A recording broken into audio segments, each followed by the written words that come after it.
All right, so we're back. I'm going to try this again. How's everybody doing? Hey, this is Michael Imhotep, founder of the African History Network, host of the African History Network show. It is Sunday morning, Sunday, December 10th, 2017, 7:36 a.m. Eastern Standard Time. So I was on a few minutes ago, and we had some technical difficulties trying this again, all right? So I wanted to come on and talk briefly here. I did a couple posts on our Facebook fan page, the African History Network, and in my personal page, Michael Imhotep, dealing with the Willie Lynch speech of 1712, the fake Willie Lynch speech of 1712, and how Willie Lynch never historically existed, okay? How Willie Lynch never historically existed, okay? And let me check the audio. Testing 1, 2, 3. Okay, so audio's good. All right. So I was up late doing some work. I was with Professor Kabahai Wapakamanei, Booker T. Coleman for 2 days here in Detroit, December 8th and 9th. Minister Malik Shabazz brought him in to do a 2-day lecture series, and I came home Saturday night and collapsed on the couch. And I woke up, it was about 3:50 a.m. Sunday morning. So I got up, started doing some work. And saw Facebook posts. Now, first of all, I've done 2 lectures in the past dealing with the fake Willie Lynch speech. I've done interviews and radio shows. I've interviewed Professor Manu and Pim about it. So I'm not new to this. I've posted information about this on our Facebook fan page periodically about this as well. But Michael Harrell, one of my Facebook friends, posted some information. He referenced Willie Lynch. So I did a couple of posts and provided information about the fake Willie Lynch speech. Willie Lynch never historically existed. And I did another Facebook post, a large one, and it said, telling some black people there's no Willie Lynch is like telling a child there's no Santa Claus. They don't want to believe you. They don't want to believe you. And we have to understand that when we believe in myths and fairy tales like Willie Lynch, right, we're giving Europeans too much power over us. Stephen Biko, one of our great South African freedom fighters, who we just celebrated his 40th anniversary of his passing, September 12th, 1977. He died at the hands of, he died from injuries he suffered from South African police. He said the most potent weapon in the hands of the oppressor is the mind of the oppressed. The most potent weapon in the hands of the oppressor is the mind of the oppressed, okay? So we really have to understand this. But I've interviewed Professor Manu and Pim in the past. In some of the posts that I did, I posted the YouTube video of one of the interviews I did with him, okay? You have to understand that in the early 18th century, there's language in the Willie Lynch speech that didn't even exist in the early 18th century. Didn't exist in 1712. Okay, so oftentimes people will read something and don't have an accurate understanding of history to determine the veracity of it. All right, so I'll share with you quickly some of what I said in the post that I did, and then I'm going to share quickly with you an article written by Jelani Cobb, who's a historian, okay? Be sure to listen to the African History Network show, Sunday night, 9 p.m. to 11 p.m. Eastern Standard Time on 9:10 a.m. the Superstation in Detroit. We'll broadcast on Facebook Live about it also. Okay, you know, I'm on every Sunday night, 9 p.m. to 11 p.m. Eastern Standard Time, unless I'm preempted. Last Sunday, we were preempted by the Detroit University of Detroit Mercy Titans, that men's basketball team. So my show did not air. Okay, so let's see. Let me scroll down here. Let's look at what I said. Okay, so I said, so I posted the YouTube video I did with Professor Manu and Pim. We did this a few years ago. And I said, Professor Manu and Pim is a historian. He's the author of the book, Death of the Willie Lynch Speech. He deals with how the Willie Lynch speech of 1712 is a fraud, and he provides irrefutable evidence based upon understanding history. Okay, you can order his book from his website, menuandpim.com, menuandpim.com. Okay, MANUAMPIM, menuandpim.com. All right, and I'll post the information on the thread here of the broadcast here on Facebook Live. Share this broadcast on your own Facebook page. Invite your friends to tune in also, okay? Share this broadcast on your own Facebook page. Invite your friends to tune in as well. Okay, so, and let me share this on my personal page also. Okay, so I said that I have a warning label here on the post. I said this information is not for those who would rather believe a lie than know the truth. Right knowledge corrects wrong behavior. You can never figure out how to solve a problem unless you understand the history of how you got into the predicament in the first place. People who do not study real history and think we are in our situation because of a fictitious person called Willie Lynch delivering a speech on the banks of the James River in 1712 is as ridiculous as parents teaching their children that a mythological character flies from the North Pole in a sled pulled by magic reindeer and brings the Christmas gifts. The gifts that you receive are real, but the explanation of how they got there is false. The gifts that you receive, the gifts that are under your Christmas tree, even though Jeremiah chapter 10 tells you don't cut down trees and affix silver and gold to them and bring them indoors. You know, there's a whole other story. The gifts that are underneath the Christmas tree Christmas morning are real. The mythological story of how they got there is false. But because the gifts are real, people will believe the false story of how they got there. So you will never understand where the gifts came from until you know the truth. If the truth makes you free, what does a lie do? If the truth makes you free, what does a lie do? Please do not confuse using a myth to teach a lesson with passing a myth off as real history. These are two different things. Throughout our history, throughout African culture, we have allegories, we have myths, we have parables. That's using them as a teaching tool. That's different than passing mythology off as real history. Also have a link to the video from Dr. Kwabena Ashanti, because Dr. Kwabena Ashanti is the man that wrote the Willie Lynch speech in 1970. Their words in the Willie Lynch speech, like I said, it didn't even exist in 1712. Okay, so we posted that link here, and it's on YouTube. The interview I did with Professor Manu and Pim.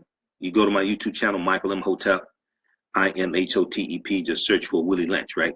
But there's a article, and I gotta get out of here. There's an article from Ferris State University, from the Jim Crow Museum of Racist Memorabilia. Okay, and share this broadcast on your own Facebook page. Invite your friends to tune in also, and also at our website, AfricanHistoryNetwork.com. We have the 1804 documentary, Hidden History of Haiti. This was the real history of the Haitian Revolution. Okay, so you can order that from my website. You get 2 free digital downloads from myself with each order also. Okay, so please share. Let me post this here. Please share this broadcast on Facebook. Okay, cool. All right, so I want to share this article with you here. So somebody posed a question. This is from May 2004. Somebody posed a question. Is Willie Lynch's letter real? Okay, now most people found out about the Willie Lynch letter during the Million Man March, 1995. Okay, it was out before then. Okay, but it was really exposed to a lot of people when Minister Farrakhan read it at the Million Man March, October 16th, 1995. All right. So Jelani Cobb, and you see him sometimes on MSNBC, is a historian, college professor. He wrote the response. There are many problems with this document, referring to the Willie Lynch Letter, 1712, not the least of which is the fact that it is absolutely fake. There are many problems with this document, not the least of which is the fact that it is absolutely fake. It's a fraud. I long ago stopped listening to sentences that began with "the problem with black people is," or end with "and that's why black people can't get ahead now," which partly explains my initial indifference to the now famous Willie Lynch speech. In the years since the speech, in the few years since the speech on how to train slaves first appeared, it has been cited by countless college students and a black member of the House of Representatives, U.S. House of Representatives, along the way becoming the essential verbal footnote in barbershop analysis of what's wrong with black people. The rapper Talib Kweli, and we follow each other on Twitter. I've talked to him on Twitter before. Excellent rapper, hip-hop artist. Talib Kweli laments on the song "Know That." He says, quote, "Blacks are dying. How to Make a Slave" by Willie Lynch is still applying. And one professor at a Midwestern university made the speech require reading for her class. Of late, the frequency of its citations seems to be increasing. At least 3 people have asked me about it in the last month. Now, keep in mind, this was from May 2004. According to the speech preface, Master Lynch, or Willie Lynch, was concerned enough with the fortunes of his slaveholding brethren in the American colonies so this is 1712, this is before the American Revolutionary War. American Revolutionary War, 1775 to 1783. This is 1712. So the colonies are still under the rule of Great Britain, right? According to the speech preface, Willie Lynch was concerned enough with the fortunes of his slaveholding brethren in the American colonies to present a lecture on the bank of the James River, explaining how to keep unruly servants disunited. Now, one of the reasons why he put it on the banks of the James River is because people know, African Americans know King James because of the King James version of the Bible, because Christianity was forced upon African people during slavery. And because the colonies were British colonies, it's going to be the King James version of the Bible that was prevalent. But King James wasn't the king at this time. It was Queen Anne who was the queen at this time, 1712. He was not a real significant king. Professor Manu M. talks about this when I interviewed him. And we dealt with the fake Willie Lynch speech of 1712, death to the Willie Lynch speech, things like this. But Dr. Kwabena Ashanti, who wrote the Willie Lynch speech in 1970, he chose, he made it the James River in reference to King James because that's something that African Americans know. If there's only one king, if there's only one English king that Europeans know, that African Americans know, is King James. And he did not write the Bible because he was illiterate. He could neither read nor write. He commissioned about 42 scholars in 1600 to write his version of the Bible. And he was Catholic. He breaks away from the Catholic Church, joins the Church of England. Okay. And the Church of England, we know, was created in the 1530s by King Henry VIII, who was Catholic. He creates the Church of England because he wants to get a divorce from his wife, Queen Catherine of Aragon, and marry a 27-year-old woman named Anne Boleyn, because his wife, Queen Catherine of Aragon, could not bear him a son. So he goes to the Pope. The Pope says, we don't do divorces. He creates the Church of England. He makes Thomas Cranmer the Archbishop, who was the Archbishop of Canterbury at the time. He puts him over the church. He marries Anne Boleyn, and he gets an annulment from Thomas Cranmer. This is how the Church of England was created, by King Henry VIII, because he wanted a divorce, and the Pope wouldn't give him one. So Jelani Cobb in this article here, it says the old. So according to the speech's preface, Willie Lynch was concerned enough with the fortunes of his slaveholding brethren in the American colonies to present a lecture on the bank of the James River, explaining how to keep unruly servants disunited. The old, he argued, should be so he's the old slave should be pitted against the young slave, the dark slave against the light slave, the male against the female, and so on.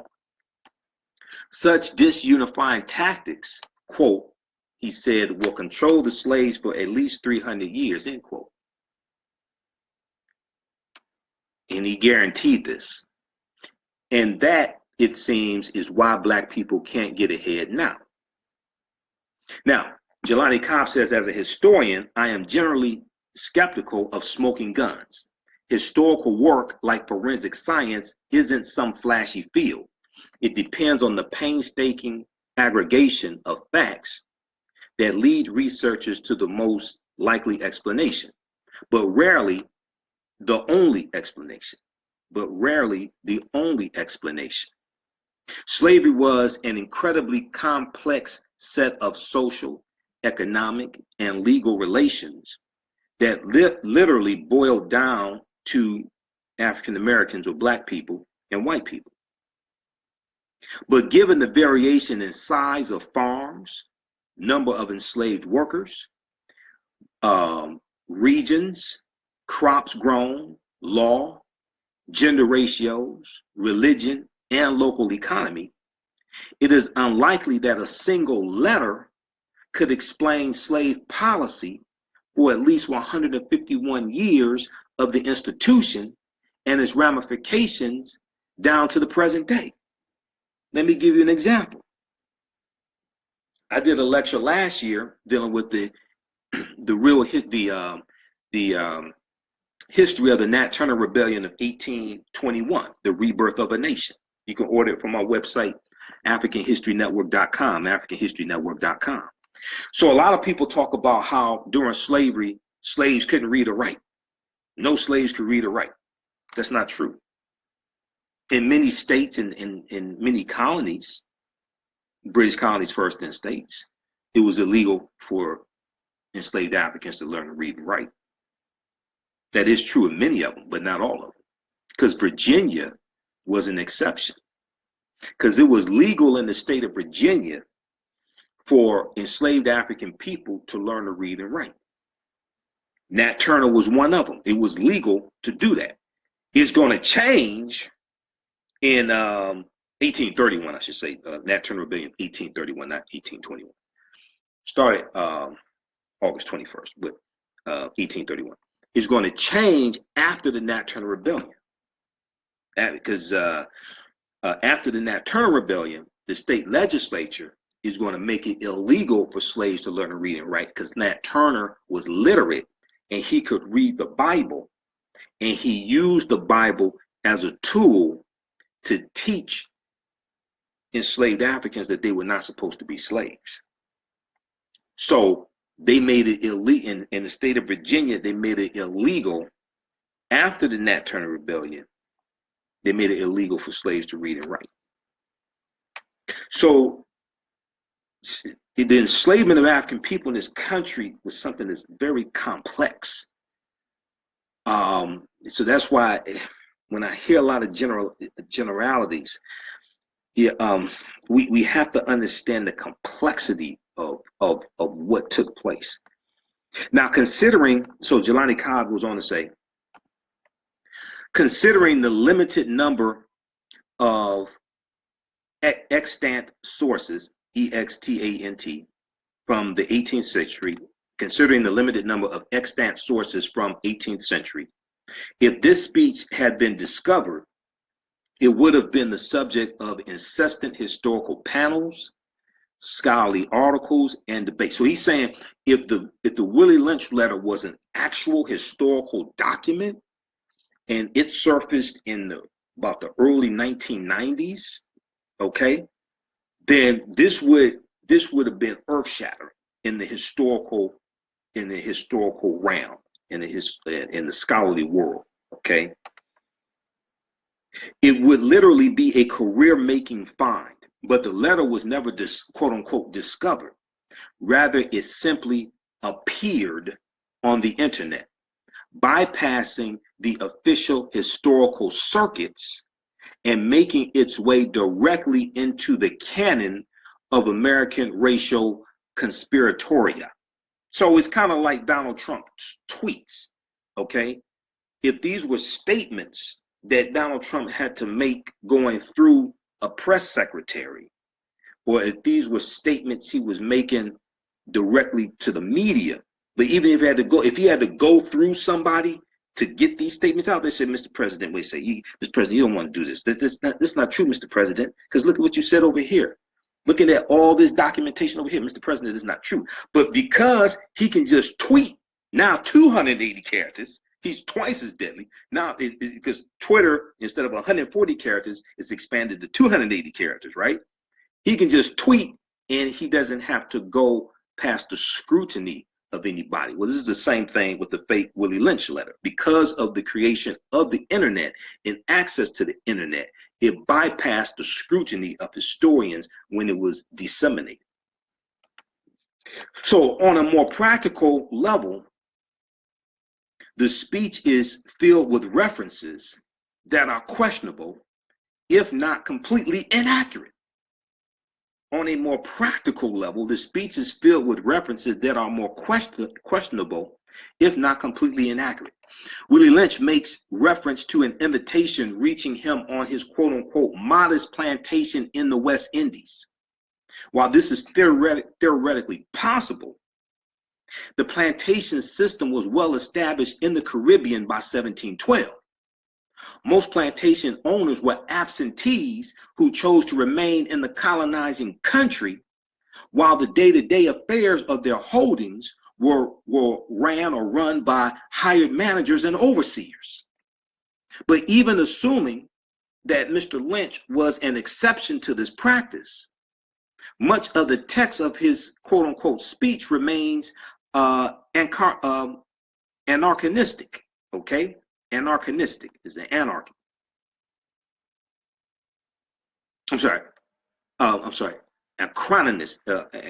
Anachronistic, okay?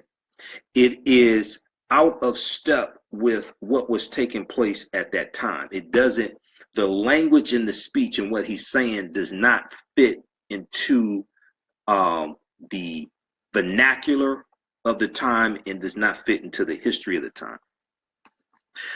So Willie Lynch makes a consistent reference to quote unquote slaves, which again is possible, though it is far more likely people during this era would refer to persons in bondage simply as Negroes.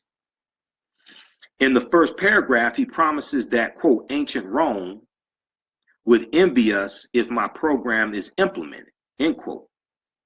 But the word program did not enter the English language with this type of connotation until 1837. At the time of this speech, it was used only to reference a written notice for theater events. So one of the mistakes people make is thinking that words that we use today always existed, or words that we use today existed 100 years ago, 200 years ago, or even that words that we use today had the same meaning and or the same spelling 100 years ago or 200 years ago. So when you look at the information from Professor Manu and Pim, and you can go to Professor Manu and Pim's website, manuandpim.com, MANUAMPIM. He has 3 essays there called Death to the Willie Lynch Speech, or Death to the Fake Willie Lynch Speech.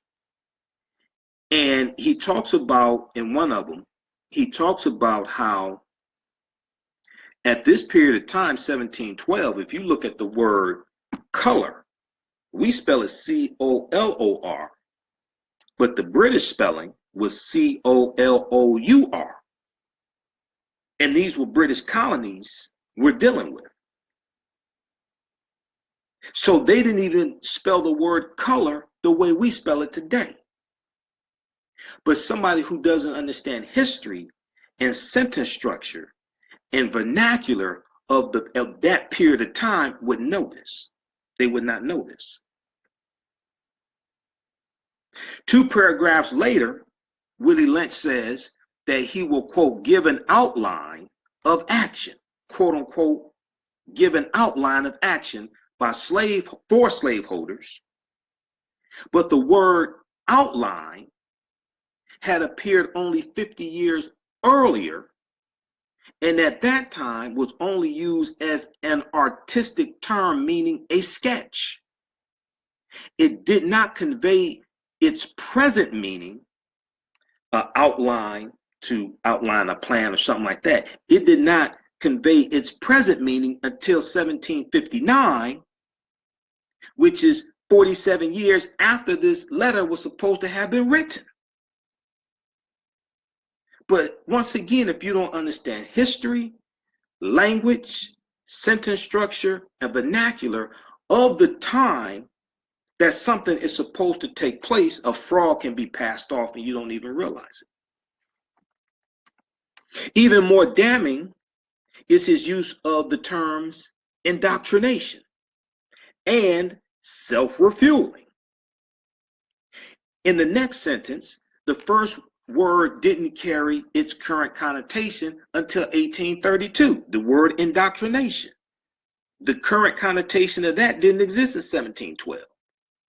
The second word, self-refueling, didn't even enter the language until 1811, 99 years after the speech was supposed to be given.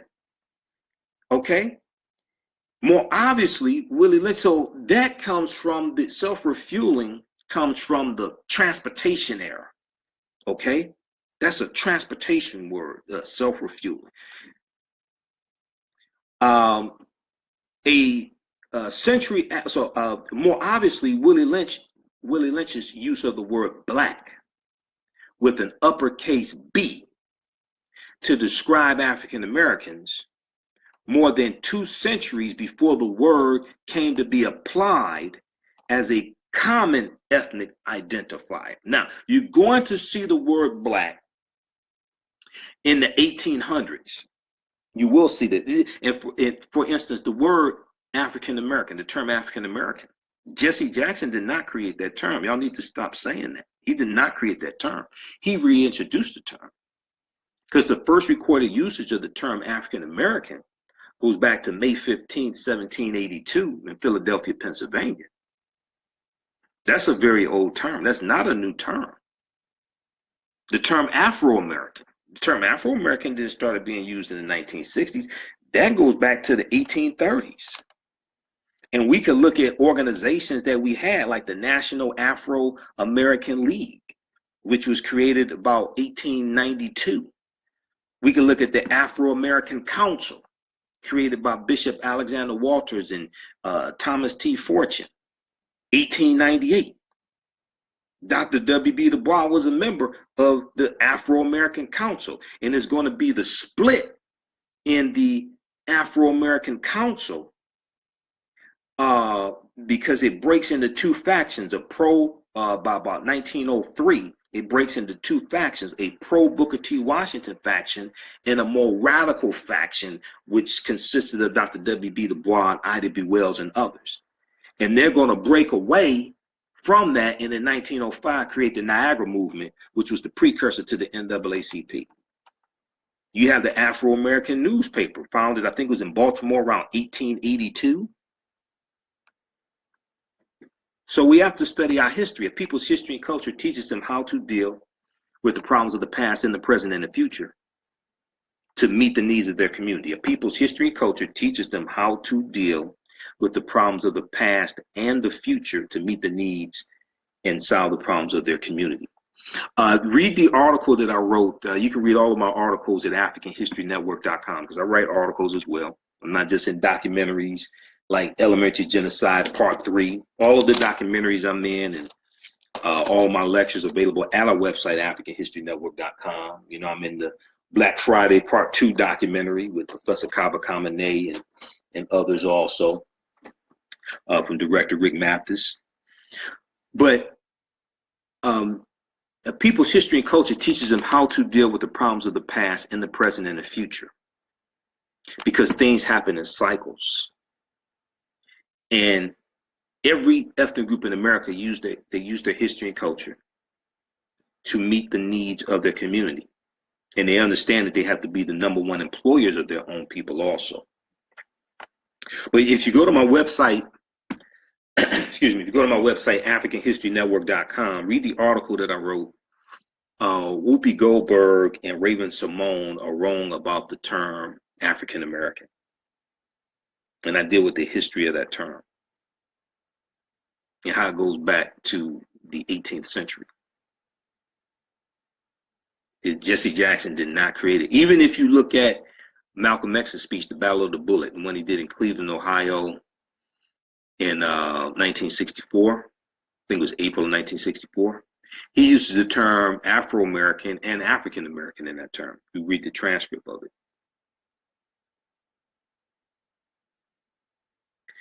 Okay, so we see the word outline is used incorrectly. That term didn't even exist in 1712 the way it was being used. Indoctrination is self-refueling. Indoctrination in this current connotation wasn't used until 1832. Self-refueling didn't enter the language until 1811. More obviously, Willie Lynch's uses of the word black with an uppercase B to describe African Americans more than 2 centuries before the word came to be applied as a common ethnic identifier. In some popular citations, Willie Lynch has also been inexplicably credited with the term lynching, which would be odd since the speech promises to provide slaveholders with nonviolent techniques that will save them the expense of killing valuable, if unruly, property. This inaccuracy points to a more basic problem in understanding American history. The violence directed at Black people in America was exceptional in the regard that it was racialized and used to reinforce political and social subordination, but it was not unique. This inaccuracy points to a more basic problem in understanding American history. The violence directed at African Americans or Black people in America was exceptional in the regard that it was racialized and used to reinforce political and social subordination, but it was not unique. Early America was incredibly violent in general, stemming in part from the endemic violence in British society and partly from the violence that tends to be associated with frontier societies. For most of its history, lynching was a non-racial phenomenon. For most of its history, lynching was a non-racial phenomenon. In fact, it was most often directed at white people. The term lynch law, L-Y-N-C-H, the term lynch law was derived from the mob violence directed at Tories or British loyalists, T-O-R-I-E-S, Tories or British loyalists, just after the American Revolutionary War. So the American Revolutionary War ends in 1783.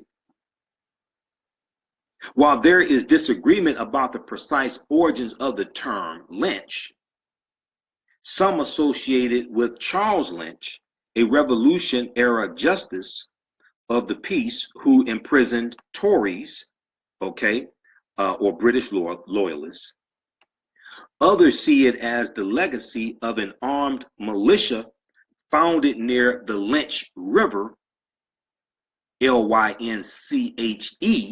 Lynch River, or the militia captain named Lynch, who created judicial tribunals in Virginia in 1776.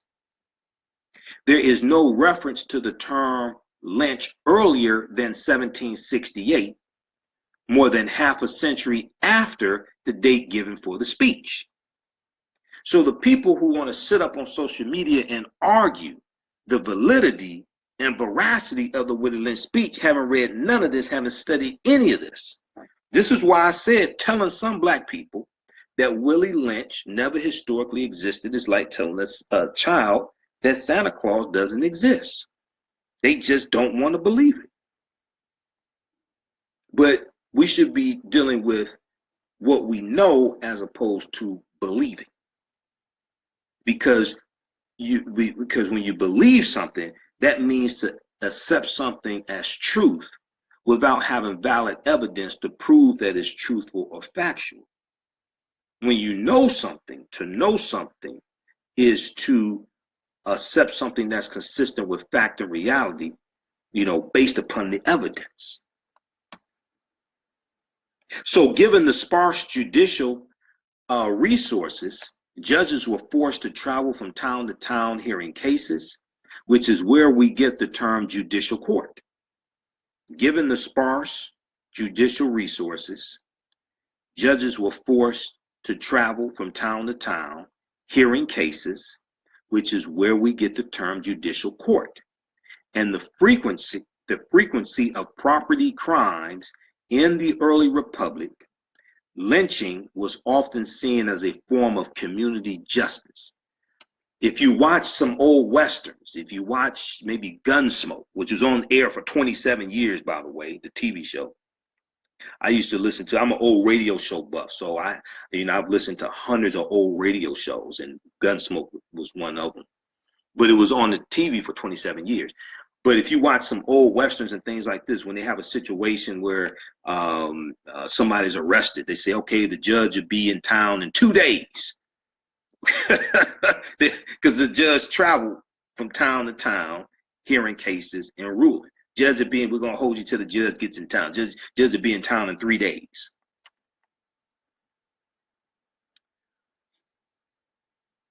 Okay, so not until the 1880s, after the end of Reconstruction ends in 1877, after Civil War ends June 2nd, 1865, starts April of 1861.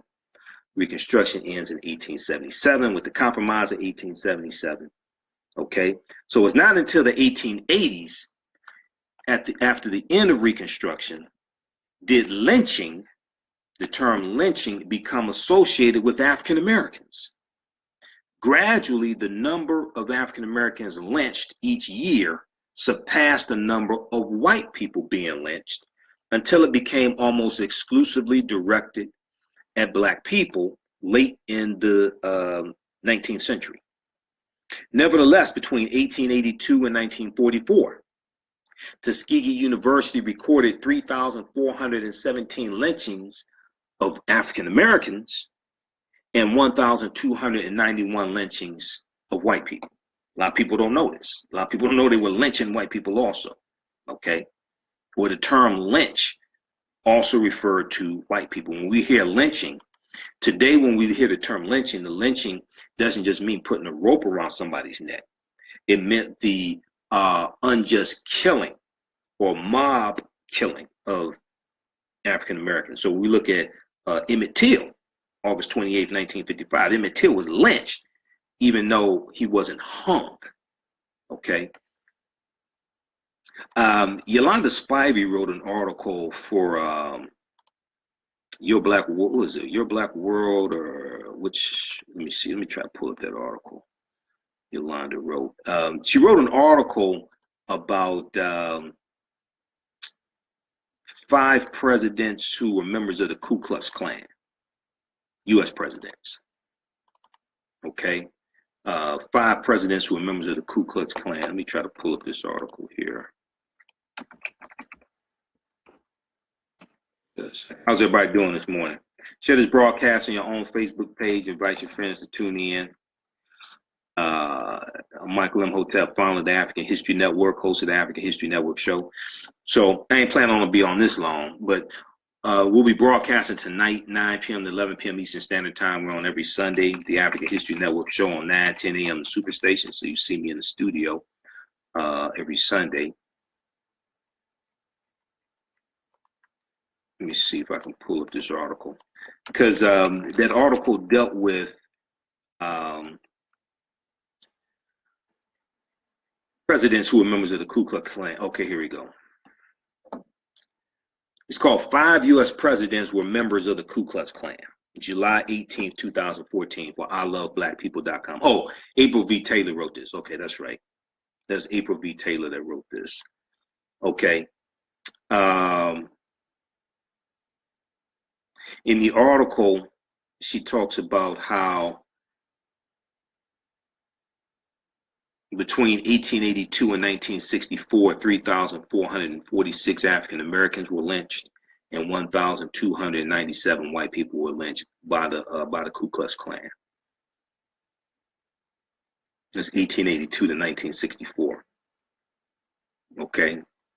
5 U.S. presidents were members of the Ku Klux Klan.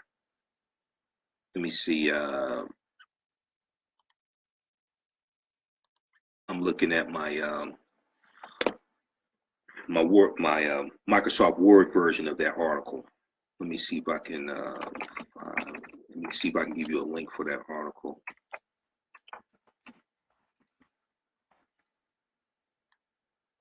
Hopefully, they still have that article up. Okay, so let's post that link here on the thread of the broadcast.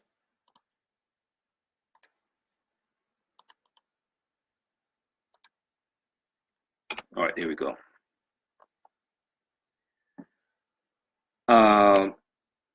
Okay, so we just posted that link. That's from ILoveBlackPeople.net. Is that .net? ILoveBlackPeople.net. All right.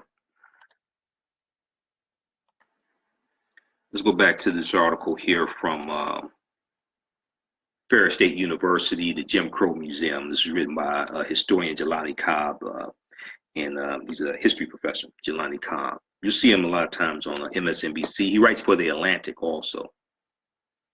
Okay, so nevertheless, between 1882 and 1944, Tuskegee University recorded 3,417 lynchings with African American victims and 1,291 lynchings with white ones.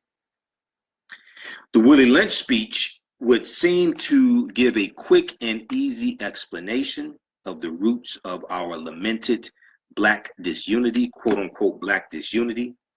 You could make similar arguments about the lingering effects of a real historical document like the 1845 tract Religious Instruction of Negroes, written by a pro-slavery Presbyterian minister, Religious Instruction of Negroes, 1845, or the British practice of mixing different African ethnicities on slave ships in order to make communication and therefore rebellion more difficult. But this too is questionable. It presumes that whites or any other diverse group do not face divisive gender issues, generation gaps, and class distinctions. Willie Lynch offers no explanation for the white pro-lifer who guns down a white abortion provider or white-on-white domestic violence. He does not explain political conflicts among different Latino groups or crime in Asian communities. Unity is not the same as unanimity. Unity is not the same as unanimity, okay? And in the end, Black people are no more disunited than any other group of people, and a lot more united than we give ourselves credit for. What happens is that other groups have their history and culture intact for the most part, and they use it to fight for scarce wealth, power, and resources. But in other groups of people, you have people who are disunited. Look at Republicans and Democrats fighting each other. That's an example right there. You have Republicans and Democrats fighting each other. So you have disunity in different groups of people also. And you can look at them trying to repeal, you can look at Europeans trying to take away health care from other Europeans to benefit their billionaire donors. You can look at Republicans trying to take away, you can look at the massive tax cut that Republicans are giving to the billionaire donors with the tax bill that just passed the Senate, 5149, okay? Was it Thursday, November 30th? That's going to hurt a lot of poor white people. These are still Europeans. So they have disunity among them as well. All right. Now, a lot of times you'll have groups of them tending to unite against us. Some of them, not all of them. But they have disunity as also. Look at the fallout that happened from the 2016 election. Okay, Donald Trump becomes president-elect the morning of November 9th. That evening, there are massive protests out in the street. Who was out protesting? White people. Who was out protesting? You had a lot of white people out crying and protesting. Inauguration was January 20th, 2017, January 21st. What happened? 1 million people in Washington, D.C., million women. It was a woman's march. Washington, D.C. protesting. Who was there? A whole lot of white women, mad because Donald Trump was president. So all people have disunity, and so what happens is, how do they handle it, and what types of issues do groups of them coalesce around? Okay, so hopefully this helps you understand that the Willie Lynch speech is a fraud. He never historically existed. Best thing to do is throw it in the garbage can. Okay, best thing to do is throw it in the garbage can. All right. Let's go to some of your comments quickly here on Facebook. We have to get out of here. And be sure to visit our website, AfricanHistoryNetwork.com. All of my DVD lectures are there. We have documentaries, 1804, The Hidden History of Haiti. This was the history of the Haitian Revolution. This was real history. Check this out from director Tariq Nasheed, who did Hidden Colors documentaries. Elementary Genocide 3, I'm featured in this documentary, along with Professor Kaba Kamene and Professor James Small, two of my teachers, and Dr. Boyce Watkins. From director Raheem Shabazz. We got all my lectures there. AfricanHistoryNetwork.com, AfricanHistoryNetwork.com. Okay. Let's go to some of your comments. Maurice Wall said, thanks, Brother Michael Imhotep. I have successfully completed 2 college degrees in 6 years and never learned any of this illuminating knowledge at the universities I attended. So, October 15th, I was a guest lecturer in the Department of Africology and African American Studies at Eastern Michigan University. Dr. Patrick Pia brought me in to speak to his class. I did a presentation for his class. And he teaches Introduction to Africology, okay, which is like the first, I guess that's the first African American Studies class that they take. So I asked him, send me a copy of the textbook that you all use. When he asked me to speak, I agreed to speak. I said, send me a copy of the textbook that you all use, because I want to check it out to get an idea of what is being taught in the class, so I can, kind of tailor my presentation based upon that. Okay. So this is the textbook that's being used. It's a good textbook, Towards an Understanding of Africology, 4th edition. Towards an Understanding of Africology by Victor Okafor. Okay. I think he's the head of the department, because I met with him after I spoke, because I'm looking at going to Eastern Michigan to get a master's in Africana Studies. They don't offer a master's program just yet. They're trying to get it approved, but they have a graduate certificate in Africology. So it looks like I'll be going there to get that, right? So I go through and look through the books. So the first thing I do with books like this is I go back and look at the index. I go look at the index. And the book is good. They talk about ancient Kemet. They talk about Shengat the Jope. They had Dr. Ivan Van Sertima. So this is really good. Songhai Empire, East African coastal cities, Great Zimbabwe and Mutapa, the Mali Empire, Kemet. They use the word Kemet, ancient Egyptian. So it's good, right? But I go look in the index, and I'm looking for the word more, and more is not in here. So I'm like, So I go look through the book, and they don't talk about the Africans known as the Moors. And my thing is, you can't talk about the transatlantic slave trade. You can't talk about Christopher Columbus.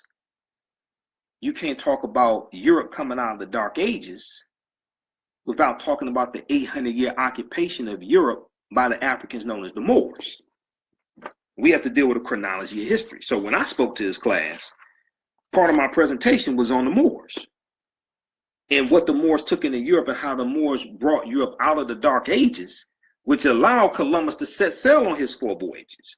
In the Moors taking teachings from ancient Kemet into Europe, because the Moors were the custodians of the ancient Egyptian mystery system, as George G.M. James talks about in Stolen Legacy. It's the Moors that introduced algebra and alcohol and soap and spherical globes and almanacs into Europe. It's the Moors that are going to build the first universities in Europe. University of Salamanca in Spain, 1285 AD, built by Moors and Arabs. So my presentation was The Light of Ancient Egypt Awakens the African Mind. And I dealt with ancient Kemet. I dealt with the Moors. And the Moors laid a foundation for secret societies, the Freemasons, Rosicrucians, the teachings they took in from ancient Kemet. You can't talk about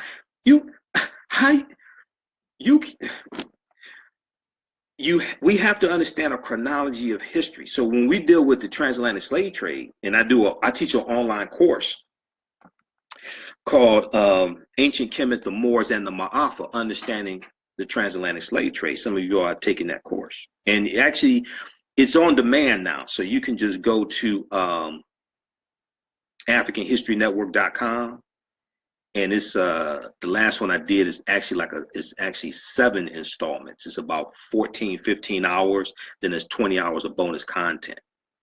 So you can watch it. It's streamed. You can watch it on demand. Okay. It's at AfricanHistoryNetwork.com. We'll get you the link for it.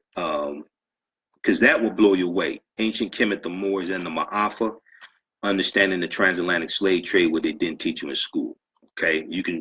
It's only $40 also. It's $40. You can start watching that right now. Let me pull that up here. Let me pull it up for you. So my presentation was The Light of Ancient Egypt Awakens the African Mind. And I dealt with ancient Kemet. We talk about Asar, Set, and Heru, the first Holy Trinity.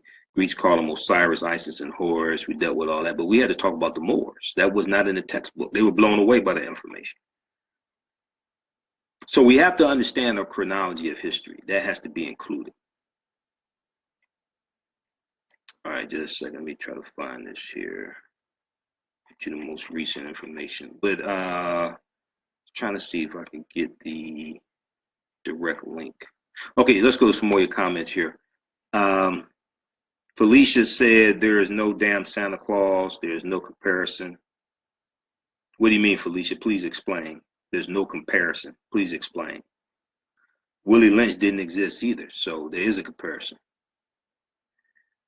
Angela Flood Williams said, would I have to pay again or can I go back in? Oh, you can. So Angela, the course that you paid for is still there. You can go back and watch it over and over again. You can watch it every day if you want to.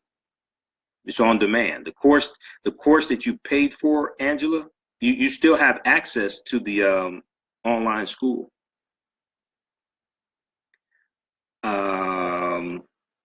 Mia said, without the Moors, there would be no Europe.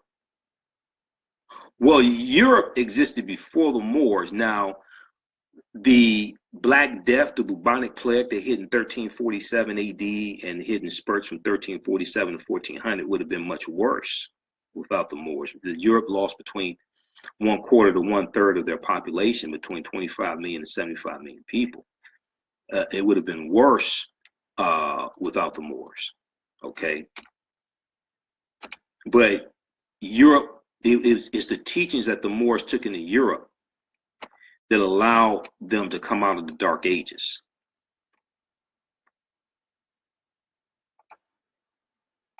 Okay, Shantae said, who taught the Kemites? Well, ancient Kemet, the mother of ancient Kemet, we know is, Ta-Nehesi, Nubia, which today is the Sudan. The grandmother is Abyssinia or Ethiopia. So knowledge and people went up the Nile River, coming from the south, go up the Nile River, and you have Uganda, Kenya, Tanzania. So we're going to go up the Nile River. So Kemet benefited from thousands and thousands of years of knowledge and the accumulation and the evolution of knowledge.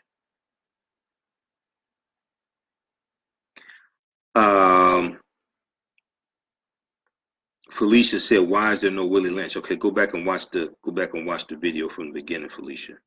Willie Lynch never historically existed. Go back and watch from the beginning, because I dealt with that. After this is over, go back and watch it from the beginning. He never historically existed. Same reason why there's no Santa Claus. Santa Claus is a fictitious person. Now, St. Nicholas was a real person, and Santa Claus is based upon St. Nicholas. But the fictitious person of Santa Claus that rides through the sky on Christmas Eve in a sleigh pulled by 8 reindeer plus 9, because in the original "Twas the Night Before Christmas," in that original poem, "Twas the Night Before Christmas," written by Clement Clark Moore, there were only 8 reindeer. The 9th reindeer was created in 1939 by Robert L. May, who was a copywriter for Montgomery Ward's department store, and he wrote a poem about Rudolph the Red-Nosed Reindeer, who was the 9th reindeer. But originally there were 8 reindeer. I deal with that in my presentation, Ancient Kemet, the Winter Solstice, and the History of Christmas. Ancient Kemet, the Winter Solstice, and the History of Christmas. There's a 3-hour lecture I did December 2016. You can order that from our website also, AfricanHistoryNetwork.com, AfricanHistoryNetwork.com. Okay, let's go to some more of your comments here.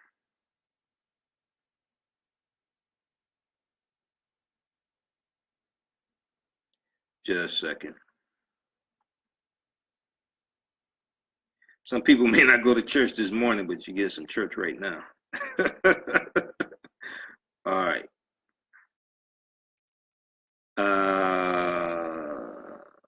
Ricky said, what was the purpose of writing the book or letter? Well, Dr. Kwabena Ashanti was trying to show African Americans how they were acting like slaves. That's the purpose, but it's really done more harm than good. I'm not mad at him. I don't blame him. He had good intentions, but it's done more harm than good. Lila Brown said the Moors taught the Neanderthals everything they know about us. They used the knowledge against us. Mia said we need to find a way to break out this cycle. Stephen Biko, one of our great South African freedom fighters, Stephen Biko said the most potent weapon in the hands of the oppressed is the mind of the oppressor. The most potent weapon in the hands of the oppressed is the mind of the oppressor. So we have to take our minds back. We have to take our minds back. And it's your history and culture that gives you the foundation to do that. Your thoughts create feelings. Your feelings create actions and behaviors. Your actions and behaviors create results. Your thoughts create feelings. The feelings create actions and behaviors. The actions and behaviors create results. So we're waiting. You know, a lot of people are waiting. So let me give you an example, right? So with the Willie Lynch speech, right? In it, it said, the Willie Lynch letter, it said that if you use these tools I'm giving you, if you use this outline, etc., these methods, right? It will basically keep them enslaved for 300 years and keep them mentally enslaved for 300 years, right? So I would hear on radio shows periodically, in national radio shows, people talk about the Willie Lynch speech. And leading up to 2012, people saying that the spell from Willie Lynch is not going to dissipate until 2012.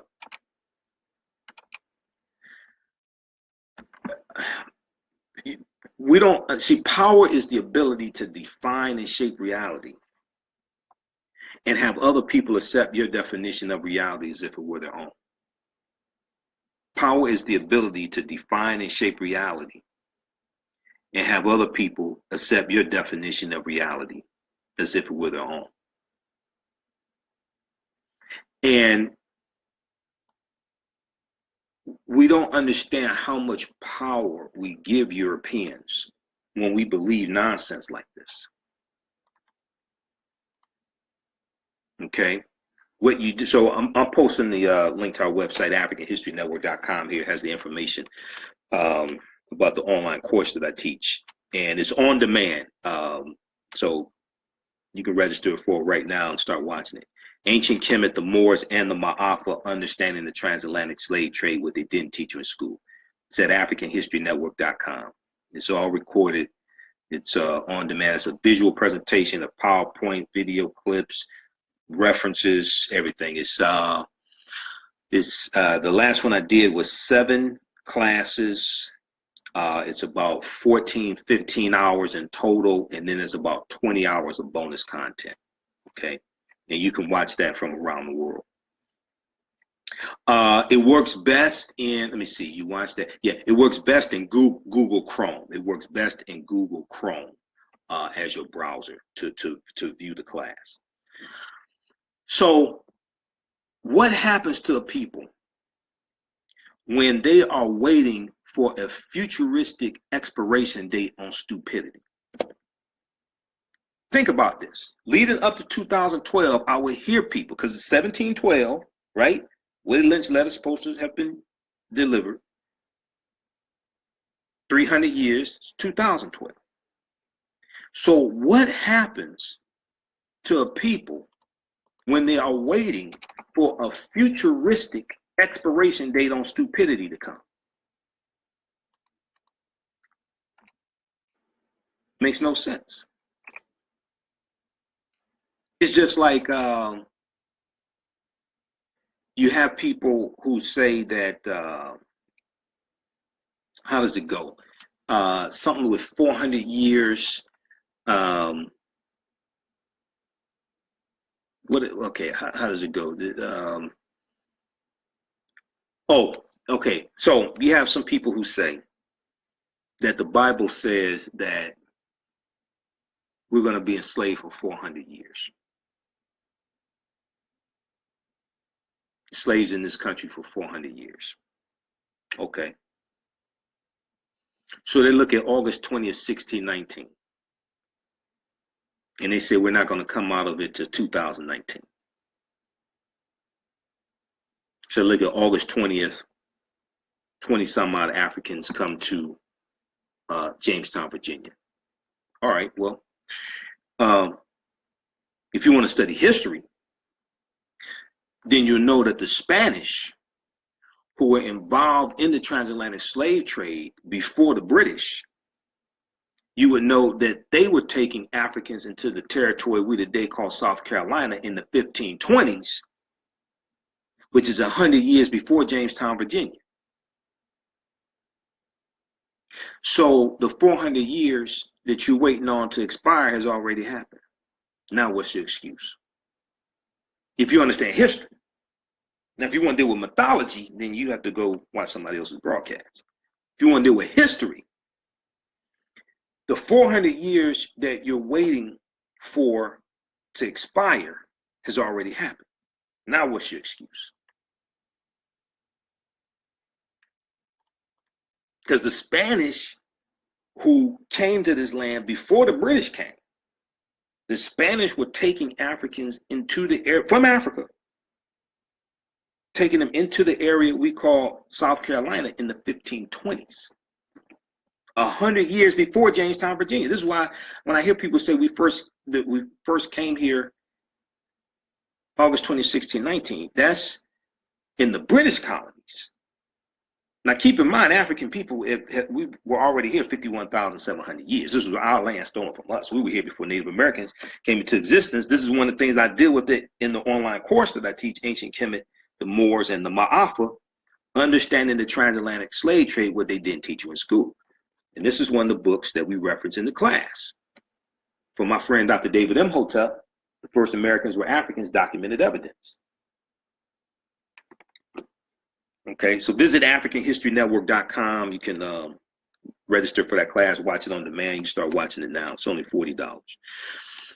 So this is why we have to understand the difference between mythology and real history. The 400-year expiration date on stupidity that people were waiting for, we're going to be in bondage for 400 years.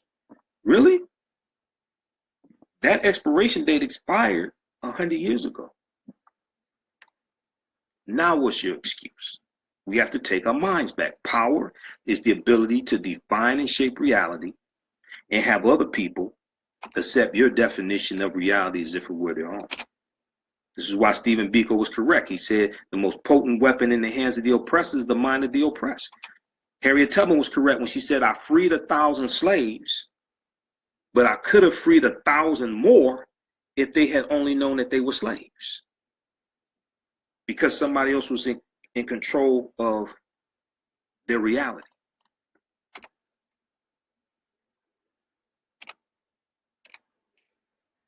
All right, let's look at some more of the comments here.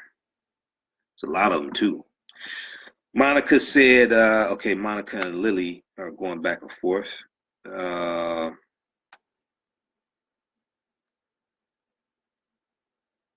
Okay, Monica said we can all learn something from each other.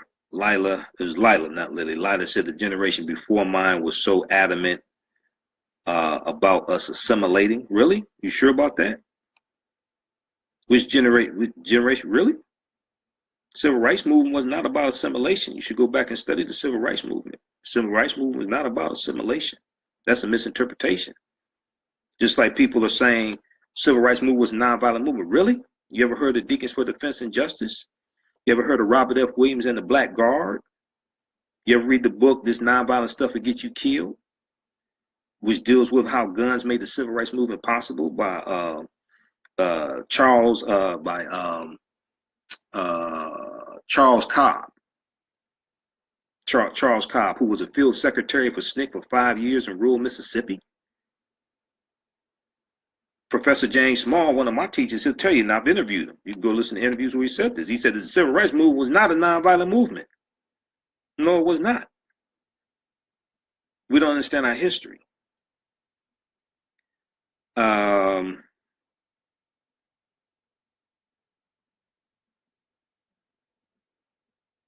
Felicia said, what power did we give when the reality is the rules he suggested work? Well, if you actually understand history, and a lot of things that he talks about in that letter didn't even happen during slavery. It's just total nonsense. Go watch the beginning of, go back and watch the whole thing. Because I can tell the level of people's understanding of history or lack thereof when they try to justify that type of nonsense. Once again, telling some black people that Willie Lynch never historically existed is like telling a child Santa Claus doesn't exist. Okay, they are. What happens when your mind has an unexpected head-on collision with the truth, and you deal with cognitive dissonance? Jeremiah said, Holy Bible, Helios, Biblos, Book of the Sun, or the Sun Book, not the S-U-N, not the S-O-N. That's right.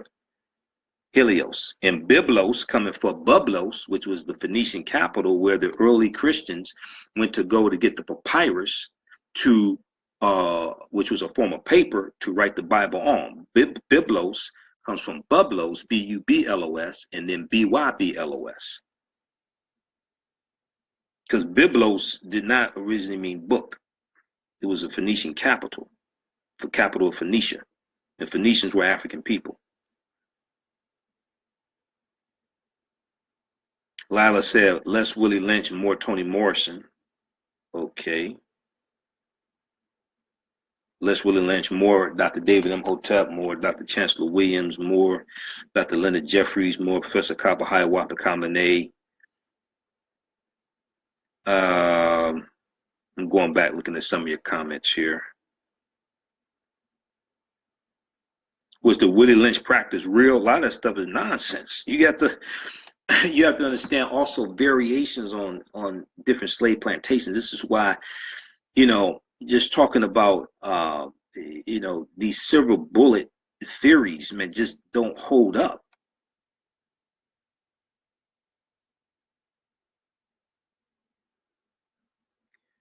Okay.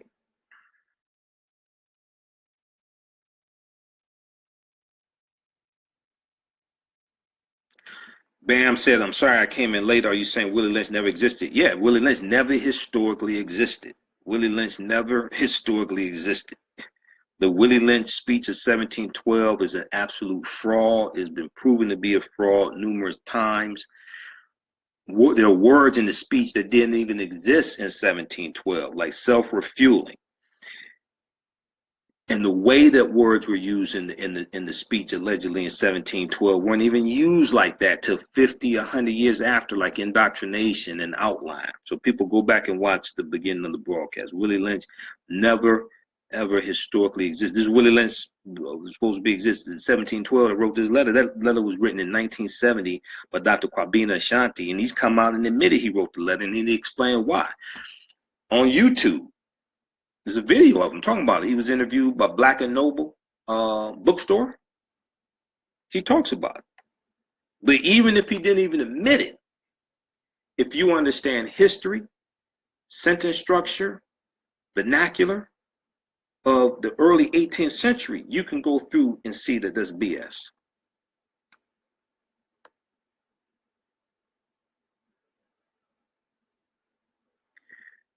Okay. All right. So look, we got to get out of here. So I'll be back 9 p.m. Eastern Standard Time for the African History Network show. I'm the host. Once again, I'm Michael Imhotep, founder of the African History Network, host of the African History Network show. I'm a talk show host, researcher, lecturer, and writer. Being that I have you here, I'll be in Atlanta December 29th. Friday, December 29th. Let me give you my itinerary, okay? I was just with Professor Kaba Hiawatha Kamene, Booker T. Coleman of the Hidden Colors documentaries, and we're in Black Friday together. We're in Elementary Genocide. He was here in Detroit for 2 days. Kwanzaa starts December 26th, right? Everybody celebrate Kwanzaa. Kwanzaa starts December 26th. Support African-American-owned businesses. During this period of time, starting with Black Friday, November 24th, we should be supporting as many African-American-owned businesses as possible. So I'll be at the Charles H. Wright Museum of African American History Friday, December 26th, Saturday, December 27th, Sunday, December 28th. Okay, no. 26th and 27th and 28th, I'll be at the Charles H. Wright Museum. That Friday is December 29th. I'll be in Atlanta at the Shrine of the Black Madonna in Atlanta. Hopefully it won't be snowing, because I'll be leaving snow here in Detroit to go to snow in Atlanta. Hopefully it won't be snowing in Atlanta. I know it's snowing now, but hopefully it'll be gone when I get there. So we'll be at the Shrine of the Black Madonna, 6 p.m. For the screening of Black Friday Part 2, the Living Legacy World Tour, which studies our African global legacy and ties that into economic empowerment. And I'll be on the panel discussion, okay? And I have a vendor table there, I have my DVDs. Next morning, I fly to Los Angeles. I'll be speaking in Los Angeles at the Christ Unity Church, Christ Unity Temple. And I think that's in Compton. I'll be speaking there on Saturday, December 30th. That program starts at 3 p.m. That program's like 3 p.m. to 7 p.m. And there's the event invite about that on Facebook. And then the next day, New Year's Eve, Saturday, December 31st. I'm doing a lecture there. That's from, I think, 4 p.m. to 7 p.m. And I'll be speaking on African American resistance in the era of Donald Trump, voter suppression, reparations, and how elections have consequences. African American resistance in the era of Donald Trump, voter suppression, reparations, and how elections have consequences. And that will be a very timely speech, not just because of this era that we're dealing with, but things we need to take into the new year to fight against what we're dealing with as well. Because the reason why Kwanzaa is 7 days and it starts December 26th and goes to January 1st is so you take the 7 principles of the Nguzo Saba into the new year and practice them all year round. This is why this goes until January 1st, until the new year. It's not something to be left in the previous year. No, we're supposed to practice the 7 principles all year round. Okay, so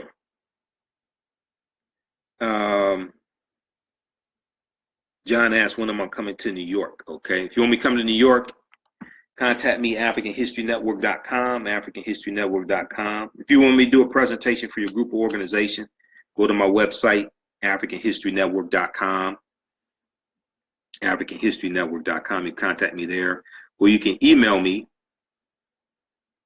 at info@AfricanHistoryNetwork.com.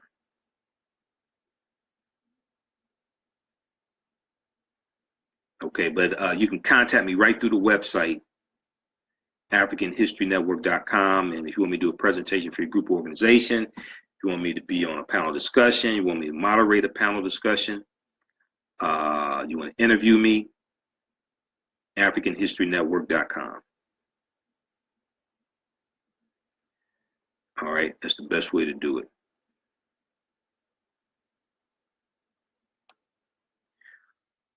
Okay, Gail said, I never studied or learned about Kwanzaa, but I want to. Are you coming to Florida? Am I coming to Florida? Florida. If you want to bring me to Florida, if you want me to come to Florida to do a presentation, we can make that happen. Florida is not on my itinerary anytime soon, but I'll be back in Atlanta December 29th, Friday, December 29th, Shrine of the Black Madonna. I'll be in Los Angeles December 30th and December 31st at the Christ Unity Temple, Christ Unity Church. And I'll be I'll be at the Charles H. Wright Museum of African American History first 3 days of Kwanzaa. I'm the keynote speaker on December 27th, by the way, at the Charles H. Wright Museum. Malcolm X Grassroots Movement, they organized that day, so I'm the keynote speaker. So I'll be dealing with what is Kwanzaa, reconnecting African Americans to African culture for self-empowerment in the era of Donald Trump. What is Kwanzaa? Reconnecting African Americans to African culture for self-empowerment in the era of Donald Trump. And that's when I speak for the Kwanzaa celebration in Los Angeles. That's what I'm talking about also. That's my presentation as well. I have a presentation on Kwanzaa on DVD at AfricanHistoryNetwork.com, so you can order that if you want to. And I deal with the African origins of Kwanzaa, because Kwanzaa goes back to traditional first fruit harvest festivals coming out of ancient Kemet, Nubia, coming out of West Africa, coming out of the Yoruba culture, the Akan of Ghana. So there's some deep history to the Kwanzaa also. New York, when am I coming? Come to El Paso, the home of the first NAACP in Texas, Monica. So all these people saying, when am I coming to their city? Please contact me at our website, and we can set something up.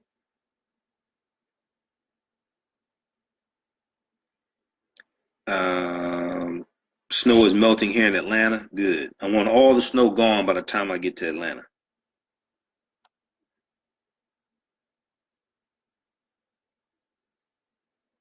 Kanitha said, watch from the beginning. Bam said, what was the site again for black businesses? The site for black businesses. What are you talking about? Bam, what are you talking about? James Young II said, I always knew the Willie Lynch letter was a fake. Alex said, thanks. Betty Crawford Bell, love you to life. Thank you for sharing.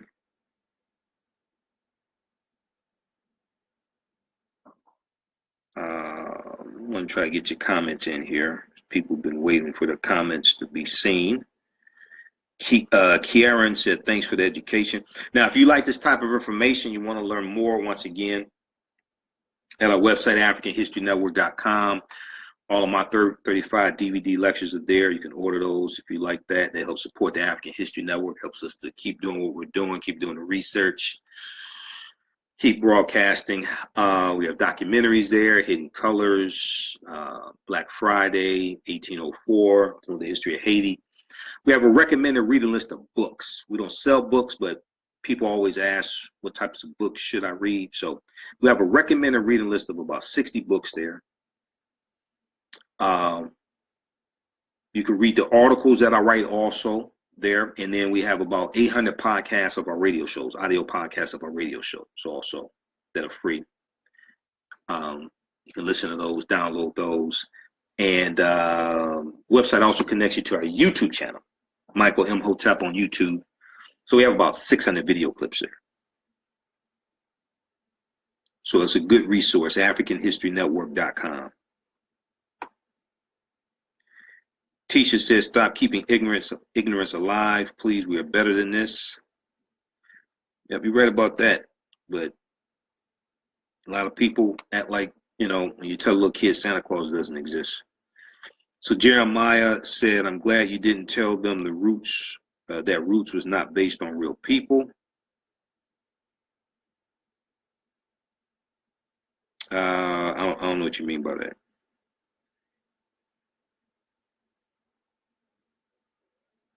Naja said, okay, so it wasn't, now what? We deal with real history, Naja. Watch the full broadcast. Yeah, Dick Gregory talked about Willie Lynch Letter being a fraud. Other people have talked about it as well. But we went through and dissected it. Professor, the most extensive analysis on it I've seen is from Professor Manu Mpem, and I interviewed Professor Manu Mpem. We have the interview I did with him at on our YouTube channel. We'll post this link again to the YouTube video because I interviewed him on a radio show, and then I put that video on YouTube.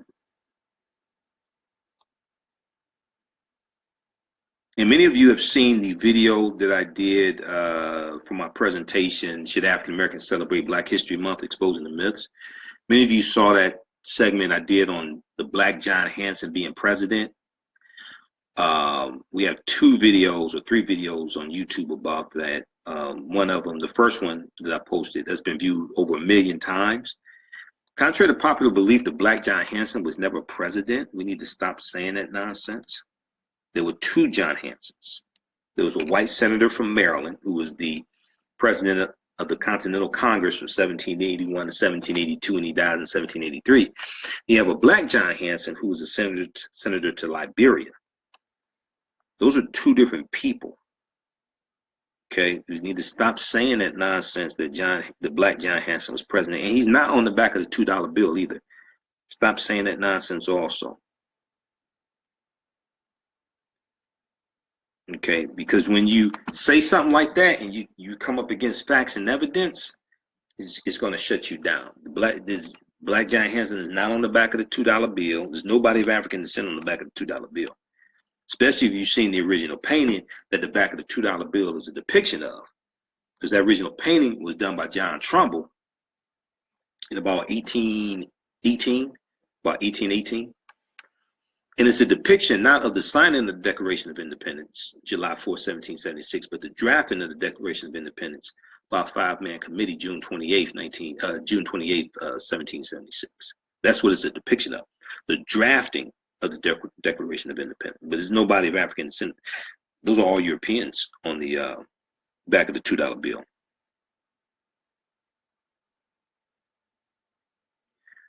All right, David Neely, how you doing?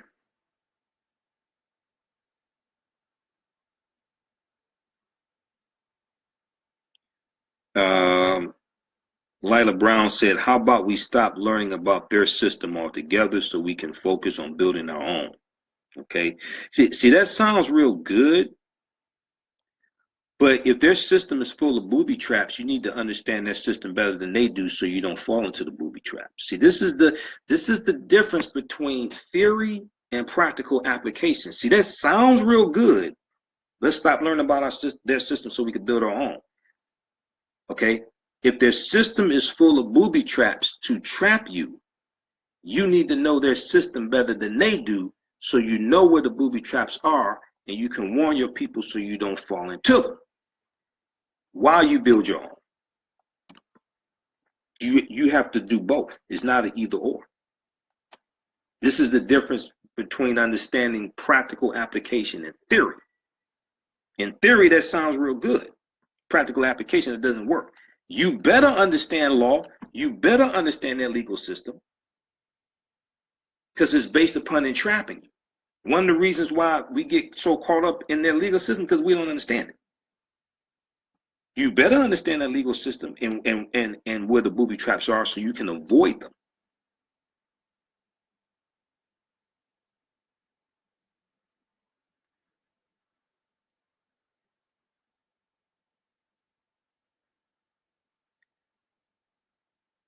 All right, let's see. David Smith said, are you trying to say that Willie Lynch Letter did more harm than good? Oh, absolutely. Go back. Yeah, you got to go back and watch the beginning of go back and watch it. He did a whole lot more harm than good. Number one, people still think Santa Claus exists. Two, they haven't studied real history, so they think Santa Claus exists.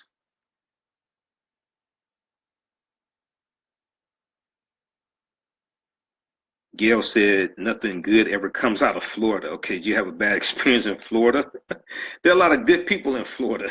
So we don't want to say nothing good ever comes out of Florida. Are you talking about the 2000 presidential election? That's a perfect example of understanding, not understanding how to count. So Al Gore loses the popular vote. Al Gore loses the popular vote in Florida by 527 popular votes to George Bush. Al Gore had 540,000 more popular votes nationwide. George Bush wins Florida, gets 271 electoral college votes, which most of our people don't even understand how the electoral college works. So if you order the presentation that I did, African American resistance in the era of Donald Trump, voter suppression, reparations, and how elections have consequences. That's I think we have it for $10 at our website. There are 3 presentations on that DVD that you get. In the presentation, I deal with the history of the electoral college. Okay, I do and how it works. I do a brief overview of that. I have a separate lecture that goes in depth into the history of the Electoral College and the history of the Three-Fifths Compromise of 1787, Article 1, Section 2, Paragraph 3 or Clause 3 of the U.S. Constitution, what most of our people still don't understand because they're still saying that it said we were 3/5 of a human being, and that's not what it says. That's not what it says. So in Florida in 2000, Ralph Nader got 90,000 popular votes out of Florida. George W. Bush got 527 more popular votes out of Florida, about 527, than Al Gore. Al Gore loses to Bush. Ralph Nader, who was running as an independent, got 90,000 popular votes out of Florida. Why? He didn't have a chance in hell of winning. Why? It makes no sense. Some people couldn't count. Here in Michigan, 2016 election, Donald Trump wins Michigan by 10,704 votes. He beats Hillary Clinton by 10,704 votes. Jill Stein gets 50,000 votes out of Michigan. Why? Jill Stein was polling 2% national poll. She didn't have a chance in hell of winning. Trump won Michigan by 0.2 of a percentage point. 54,000 people were knocked off the voter rolls in Michigan because of the cross-checking system. That knocked 1.1 million people off the voter rolls across the country. Jill Stein gets 50,000 votes out of Michigan, and Trump wins by 10,704 votes. Some people can't count.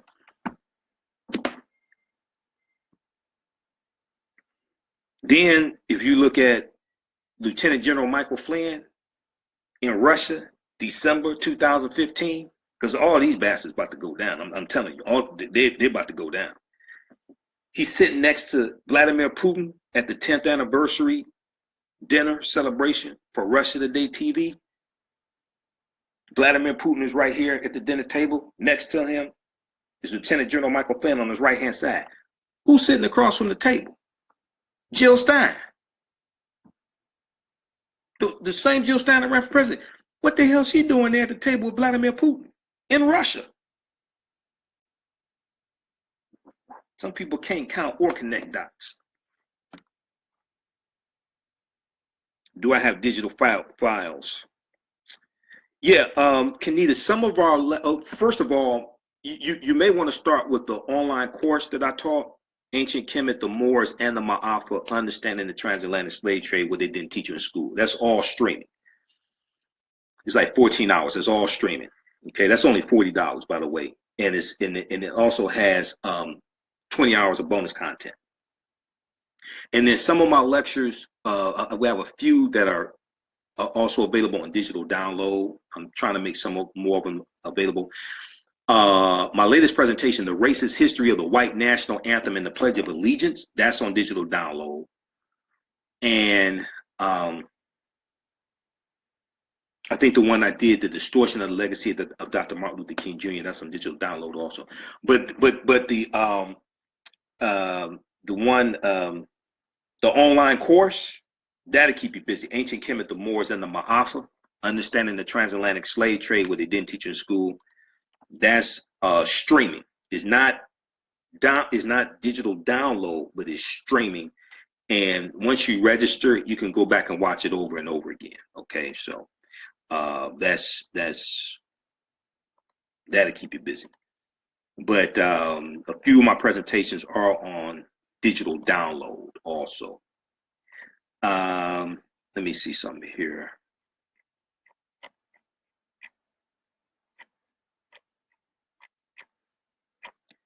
And that course is a lot of work. That's why I haven't taught it again. That's because I'm traveling a lot. That's a lot of work. That's why I'm good.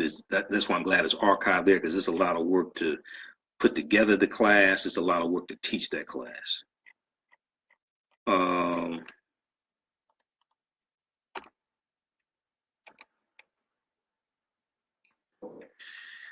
right. Kanita said, thanks, I will. Angela Feld Williams said, why wasn't Jill Stein part of the Russian investigation? Who told you Jill Stein is not part of the Russian investigation? Her name's in that 35-page dossier. Who told you Jill Stein is not part of the Russian investigation? She may not have been interviewed yet, but don't think that her name didn't come up and they didn't look at her. No. She's in that 35-page dossier that was put together by Christopher Steele, ex-MI6 agent. Oh yeah, she definitely helped get Donald Trump elected. Absolutely. Because the Green Party candidate, was it Brown? What's his name? The Green Party candidate, his vice president, Governor Weld, about 3 weeks before the election, dropped out and said, we need to stop Donald Trump. He said, he dropped out. He said, we need to stop Donald Trump. Because he saw they didn't have a chance of winning.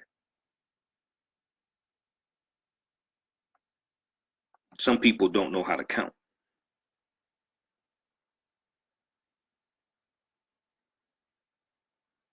What do you think about the event on reparations that Danny Glover and others have put together? The event? I'm not familiar with that event. But here's the thing. If we're gonna deal with reparations, you need to understand law. Okay. The thing that we really should be trying to force are the Black Freedman Indian Treaties of 1866. And I just interviewed Dr. Claude Anderson back on November 30th. That is archived. So go back and listen to that interview. You can listen to the podcast at AfricanHistoryNetwork.com. Black Freedmen Indian Treaties of 1866 are laws that are on the books right now for the Choctaw, Chickasaw, Creek, Cherokee, and Seminole Indians. Many of our ancestors were in those treaties getting benefits, like Sarah Rector, who was the richest African American girl in the country, who was of Creek Indian ancestry, Creek Indian slave ancestry, because the Choctaw, Chickasaw, Creek, Cherokee, and Seminole Indians all owned African slaves. And oil was discovered on her land, and she became a multimillionaire because oil was because it was Creek Indians who founded Tulsa, Oklahoma, around 1836. After they got pushed off of their land. After they got pushed off of their land in southeastern United States because of the Indian Removal Act of 1830, signed by who? President Andrew Jackson, the white supremacist slave owning president that's a hero to Donald Trump. And it was President Andrew Jackson whose portrait was in the background when Trump was honoring the Navajo Indians a couple of weeks ago, and he called Senator Elizabeth Warren Pocahontas. That was in front of the portrait of Andrew Jackson. But the Black Freedmen Indian Treaties are laws still on the books, and we need to push. That's your best chance to get any type of restitution. The other thing is when we look at the enslavement of African people, the legal claim is from the period of 1808 to 1861. And if you go and listen to the podcast, audio podcast of the shows I did, and we broadcasted that one on Facebook Live also. I interviewed Dr. Jahi Issa and Brother Reggie Mabry. And they co-wrote the article for blackagendareport.com, Reparations is Dead, Here's How to Revive It, something like that. And they talk about in 1807, the US, Great Britain, and other European nations signed an international treaty to end the transatlantic slave trade, meaning ending the importation of African people. So it goes into effect January 1st, 1808. But the US still sent out ships to capture enslaved Africans, capture African people and bring them back. They still continue to participate in the transatlantic slave trade. Now, the treaty did not say that they were abolishing slavery in the US, meaning they could still have slave plantations, breed slaves, things like this, but they were abolishing the importation of enslaved African people. So they violated their own treaties, and there were other treaties like in 1810, subsequent ones. So they violated their own treaties. So now you're dealing with Europeans breaking their own laws. Before then, it was legal, so you ain't got nothing coming from that. See, we're trying to go to a legal court with an emotional or moral argument, and that doesn't work. So yes, slavery was wrong, and we worked for 246 years basically for free, but it was legal. So you don't have anything coming, which is why you haven't gotten anything. But from 1808 to 1861, now Europeans are in violation of their own law. Now you have a legal argument. But if you understand history, you don't understand that. You just say, you owe us $14 trillion. We want our money now in small bills. Get the hell out of here with that nonsense. All right. So the lecture that I did dealing with the history of Black Wall Street in Tulsa, Oklahoma, I go deep into that. Dr. Claude Anderson deals with the Black Freedman Indian Treaties of 1866.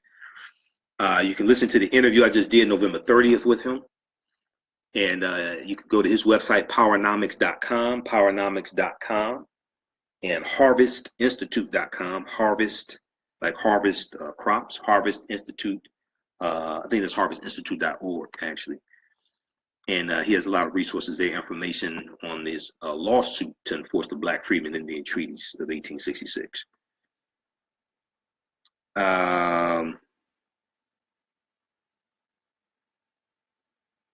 Why are these so-called, Marlon said, why are these so-called representatives still inviting him to places or accepting his invites? What do you mean, Marlon? We'll be here for a couple more minutes. What do you mean? National African American Reparations Commission. Oh, okay, that's Ron Daniels. I know Ron Daniels. I was at the, what was it? State of Black America. State of the Black World. I was at the State of the Black World last year. Yeah, I know Ron Daniels. I've interviewed him before. But first and foremost, you got to focus on enforcing the Black Freedman Indian Treaties of 1866. Okay. And then also focus on enforcing from 1808 to 1861. And an inquiry has to be done also. Okay.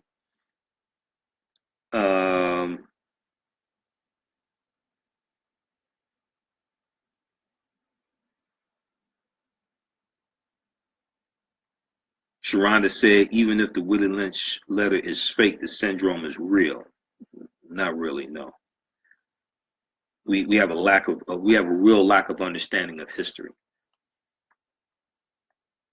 Does the statue of Martin Luther King bother you due to being 3/5 of a statue? No, it doesn't bother me. And it's right near and in the background you have the Washington Monument, which is a Tekken, which is an ancient African symbol coming out of ancient Kemet, and there were about 1,200 Tekkenu throughout ancient Kemet historically, and we know that the layout of Washington, D.C. is a copy of the layout of ancient Kemet, ancient Egypt.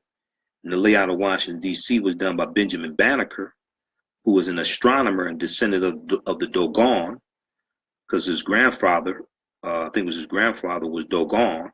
Banneker comes from Banneker, which was his grandfather's last name. And we know the Dogon originally came from ancient Kemet, who were masters astronomers. This is where we get understanding of the Series A and Series B star system from the Dogon. So no, that doesn't bother me. Now, I think it was a waste of money for the statue, for the monument. I think it was a waste of money. Dr. King was deserving of it. I think that money could have been put to better usage.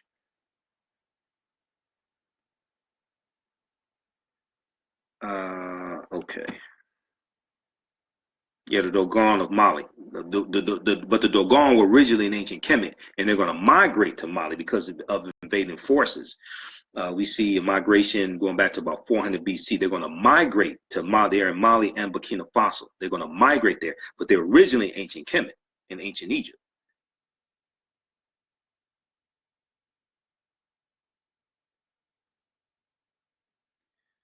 Derek said, if you know all this, why your influence has no power for our people? Really?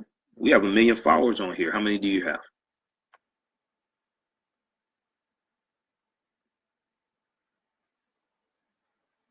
People have to internalize this information more, but there are people watching who this information has empowered. So that's not true, Derek. We have 1,003,000 followers on this fan page, the African History Network. So people be sure to follow our page here, the African History Network. Check out the lecture that I did, Black Wall Street from Destruction to the Resurrection of Economic Empowerment, because I deal with the history of Black Wall Street and Tulsa, Oklahoma, the Creek Indians, the Black Freedman Indian Treaties of 1866. I'm also in the documentary Resurrecting Black Wall Street, the Blueprint.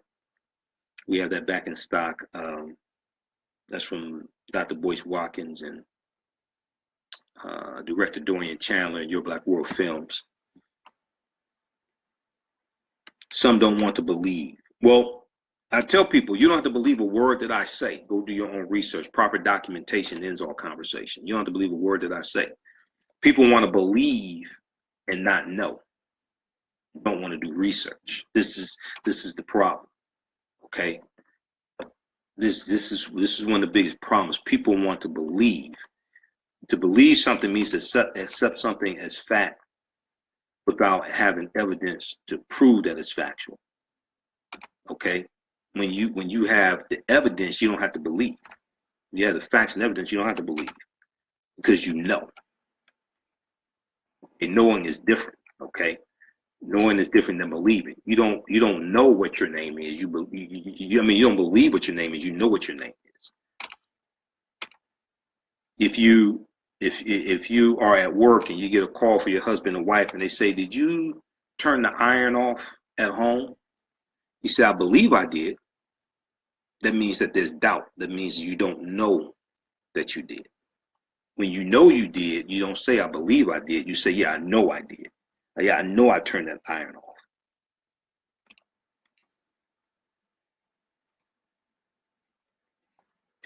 Okay.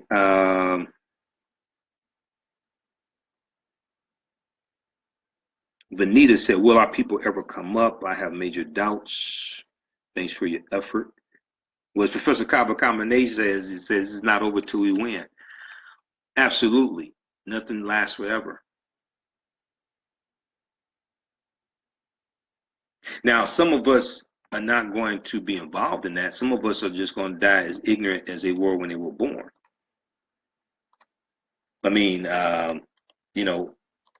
Harriet Tubman said it best. She said, "I freed 1,000 slaves, but I could have freed 1,000 more if they had only known that they were slaves."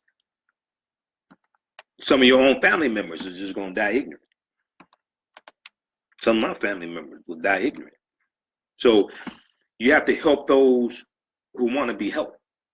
Stop. We're trying to save everybody is not going to work. Even in the mythology of Noah's Ark,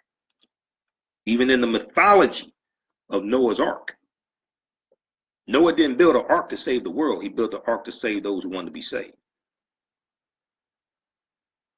He didn't build an ark to save the world, and he didn't waste time going all around the world trying to tell people, "Come jump in this ark." He built the ark for those who wanted to be saved. Now, his mythology is not real. I mean, how long did it take the polar bears to swim from the North Pole to get on the ark? Because they had animals on the ark also. How long did it take the polar bears to swim from the North Pole to get on the ark? How long did it take the penguins to swim from the North Pole to get on the ark? Where did they get all the food to feed all those animals and all the water to feed? They're on the ark for 40 days and 40 nights. Where did they get all the food and all the water from? Who cleaned up behind all those animals? That's something people don't even ask. Who cleaned up behind all those animals? So it's mythology. It's a parable. It's a story. There's nothing wrong with stories and parables. The problem comes when people believe a myth and think it's real history. That's the problem. That's when the real problem happens.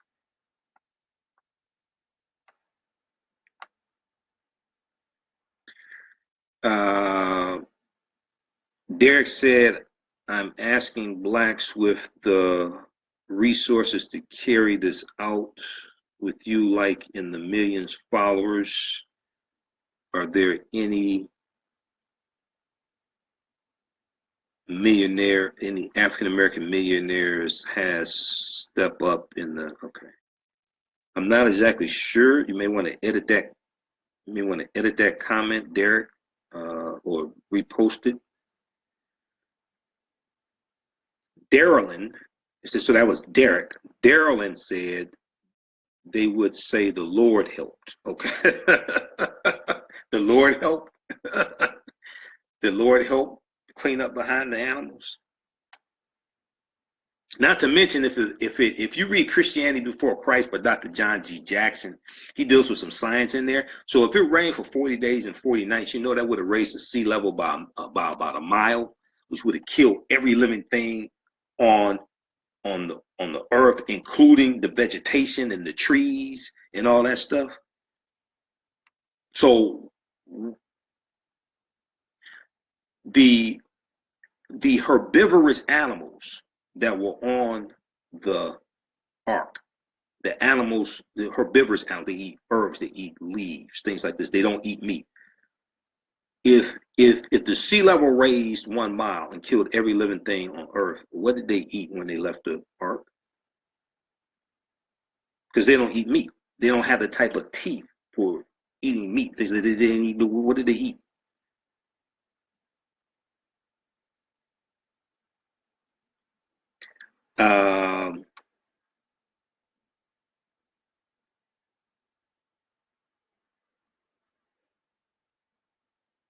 Marlon said, we are now able to talk to others from all over the internet, all over the world, and White House is trying to stop it. Net neutrality. I told people elections have consequences. People didn't want to listen. They said, oh, I don't like Hillary, blah, blah, blah. She said this in 1996. I heard she said it. I ain't going to read it for myself. I ain't going to read the paragraph before what she said in the paragraph after. Oh, blah, blah, blah. Yeah, okay.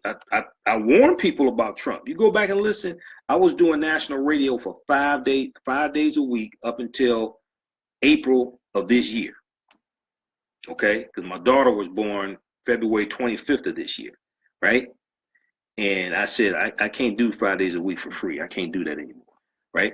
I was on the Empowerment Radio Network. You used to see me broadcast here. Those shows are archived at our website, AfricanHistoryNetwork.com. You can go back and listen to the shows I did last year during the election.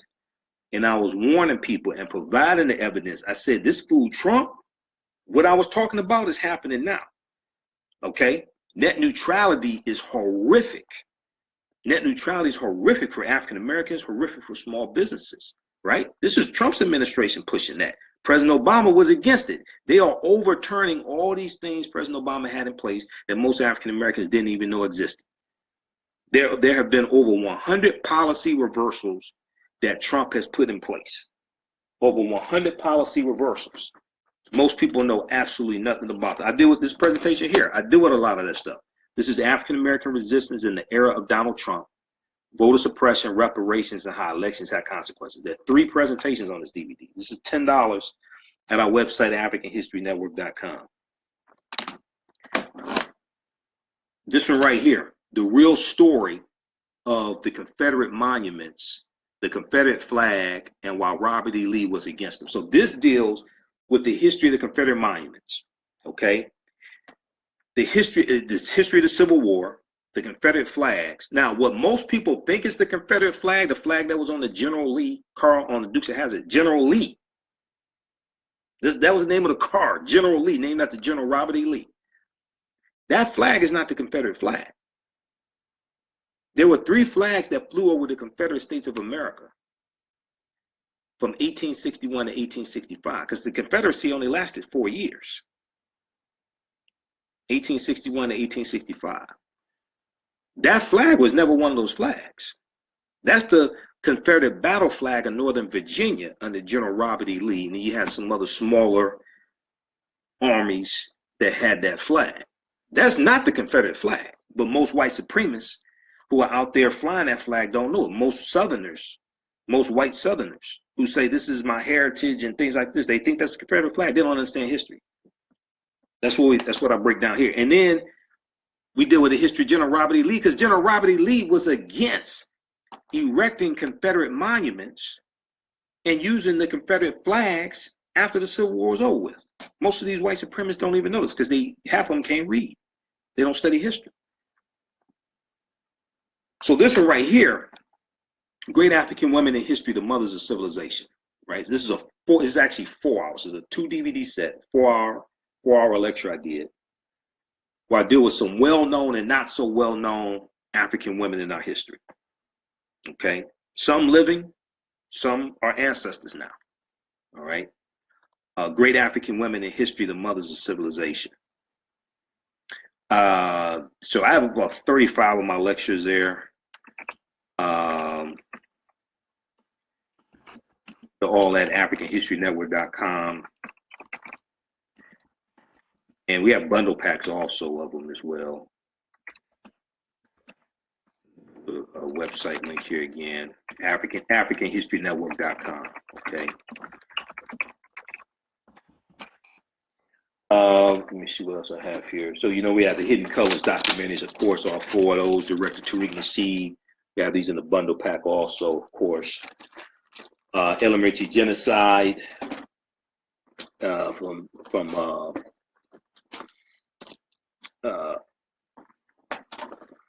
Raheem Shabazz. We got the 1804 documentary. This came out November 1st from Tariq Nasheed. This was the history of the Haitian Revolution. The history of the Haitian Revolution. But let's go back to some of your comments here and we'll get out of here. Yeah, we have a bunch of bundle packs at our website also.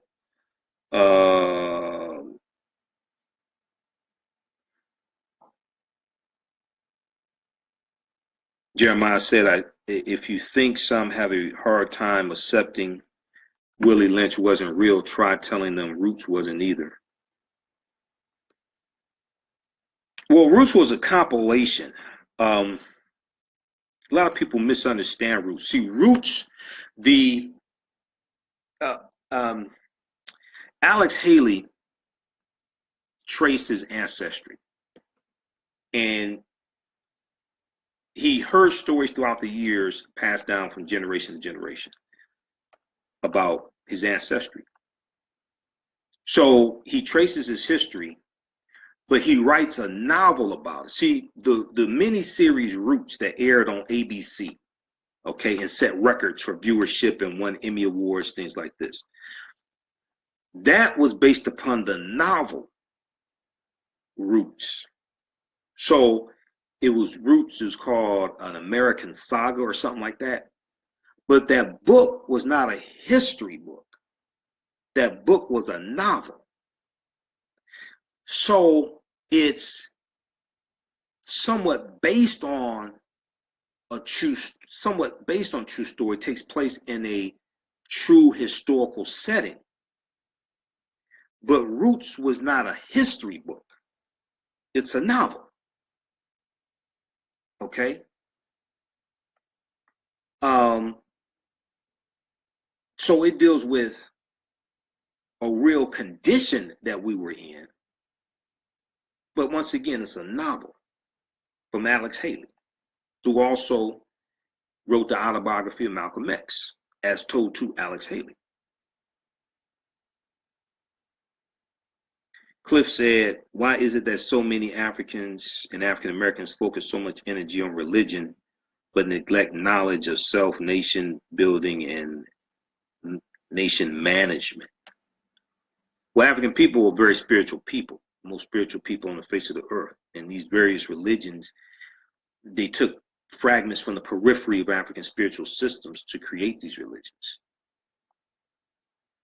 So you have, especially people from Africa, I mean, they're not just focused on religion. Now, some of them, I mean, white supremacy is a global system. So white supremacy exists on the continent of Africa also, maybe in some different forms. I mean, you go to Ghana, you're going to see more pictures of a white Jesus in Ghana than you will here in the U.S. Then you will see in our communities. I mean, they have big images of a white Jesus in Ghana. But, you know, that's a former British colony.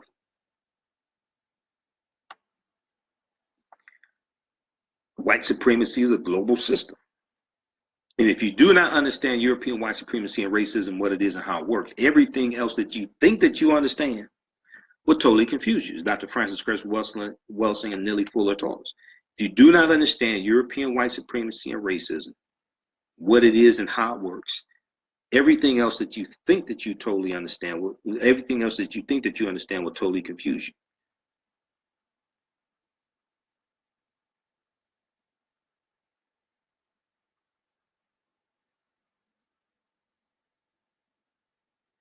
All right, so I'm about to get out of here, and I'll post the information again. People ask about the online course, so it's all recorded.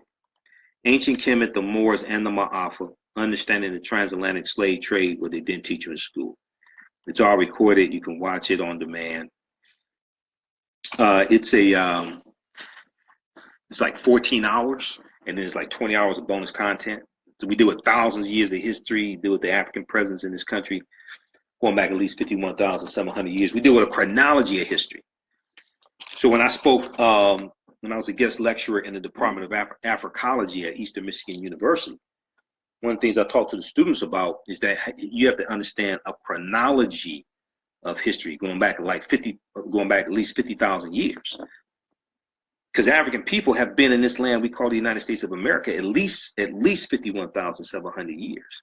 We didn't just come here August 20th, 1619, or in the 1520s when the Spanish brought us here, or in 1513 when Juan Garrido comes into Florida with Juan Ponce de Leon, Spanish conquistador. We were here tens of thousands of years before that, before Native Americans come into existence, because the people who we call Native Americans are the offspring of an intermixing of Africans who were already here, like the Khoisan, who come from Southern Africa, have the oldest DNA on the planet, the short stature people, the Khoisan, ancestors to the Ainu and the Twa.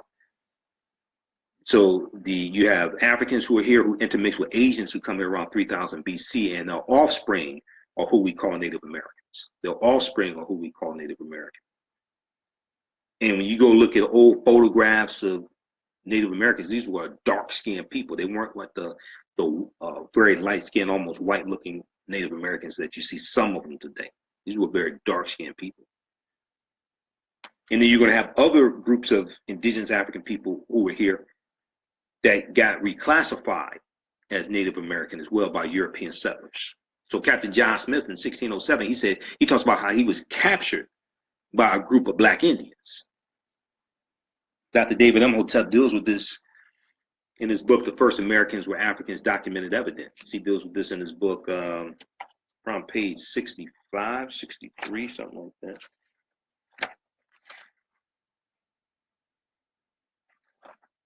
65, John Smith and Black Indians. In 1607, the Englishman Captain John Smith built the first permanent Caucasian settlement in North America in Jamestown, Virginia. While building the settlement, Smith made contact with the Powhatan tribe. The Powhatans were part of the Algonquian speakers, another group of African people, the Algonquian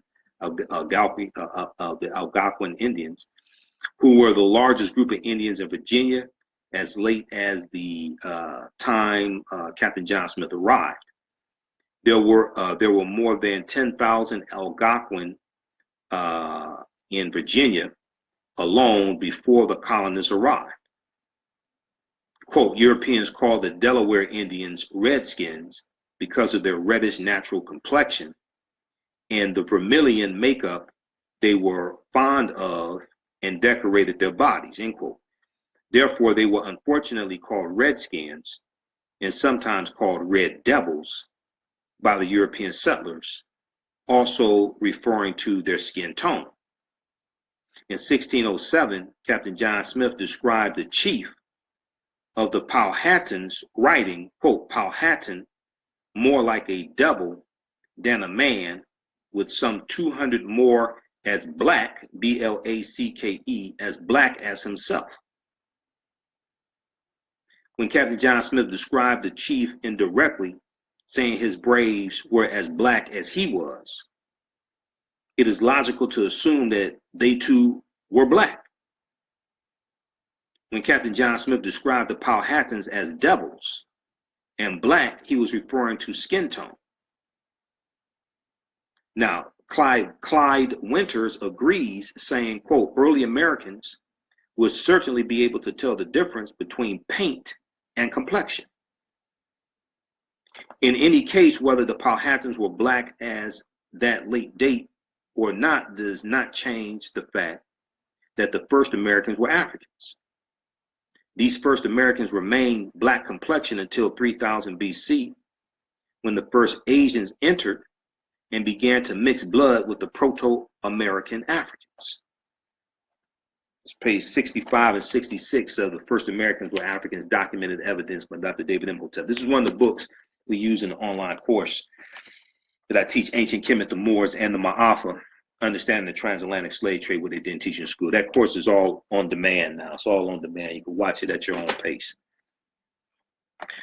Okay, so we have to get out of here because I have to do my show in 12 hours, 9 p.m. to 11 p.m. Eastern Standard Time, the African History Network show. I just did this broadcast here. Didn't plan to be on nearly this long. All right. But so hopefully you all learned something, and we stop and throw that Willie Lynch letter in the garbage. So remember, at the African History Network, we focus on educating, empowering, and inspiring people of African descent throughout the diaspora and around the world. Because right now it's corrects wrong behavior. What you do for yourself, what you do to yourself, and what you allow other people to do to you and get away with is based upon what you think about yourself. What you think about yourself is based upon what you have been taught about yourself. What you've been taught about yourself is based upon everything you've read, heard, and seen about yourself. Remember, people's history and culture teaches them how to deal with the problems of the past and the present and the future to meet the needs and solve the problems of their community. A people's history and culture teaches them how to deal with the problems of the past in the present and the future to meet the needs of the community. Once again, I'll be in Atlanta, December 29th at the Shrine of the Black Madonna for a screening, 6 p.m. screening of Black Friday Part 2, and I'll be on the panel for that. We'll get the flyers up at our website, AfricanHistoryNetwork.com. I'll be in Los Angeles at the Christ Unity Temple in Los Angeles Saturday, December 30th.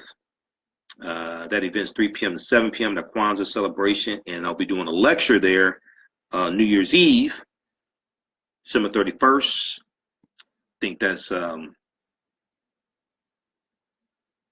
may be 3 p.m. to 7 p.m. also.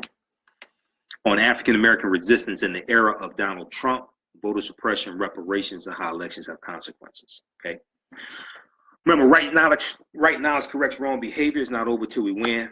We'll talk to you later. We'll be back on tonight, 9 p.m. Eastern Standard Time. Talk to you later. Peace. Imhotep. Thanks for tuning in. You can go back and watch this full broadcast and share this information with your friends also. Peace.